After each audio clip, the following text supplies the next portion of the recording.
Kita niyo po yung ating dalawang ano doon, oh. Paddleboard yan.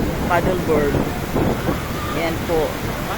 Marami pa rin ang naliligo habang malakas ang alon. At ini-enjoy nila yung alon actually. Si ate. Natumba siya pero tuwang-tuwa siya. Ayan, si ate ay tuwang-tuwa sa kanyang paddleboard. Pero wala siyang paddle. Nasaan kaya yung paddle na?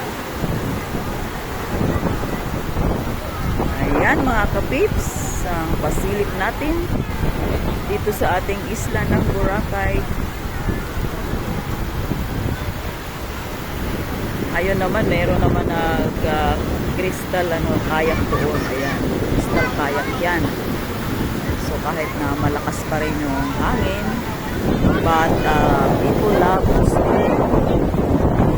Diba? Kahit naman ako talaga, I'm gonna go also for a swim. Ayan, at ang dami pong nakapila sa ating sandcastle.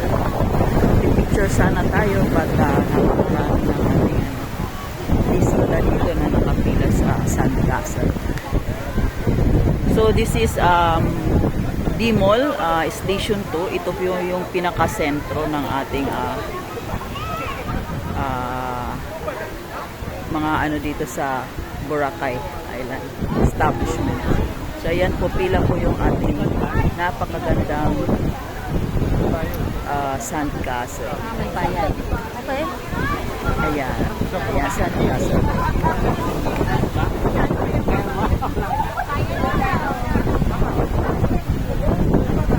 Thank you so much for watching. This is Tita Wills. Update lang tayo dito sa isla.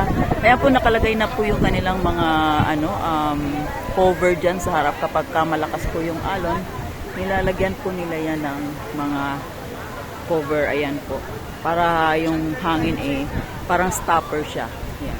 Stopper siya ng hangin at nang ma-enjoy naman ng ating mga bisita yung kanilang pagkakape dyan sa loob. Pero alam mo yun, yung masarap magkape kahit na mahangin, dyan ka lang, chill.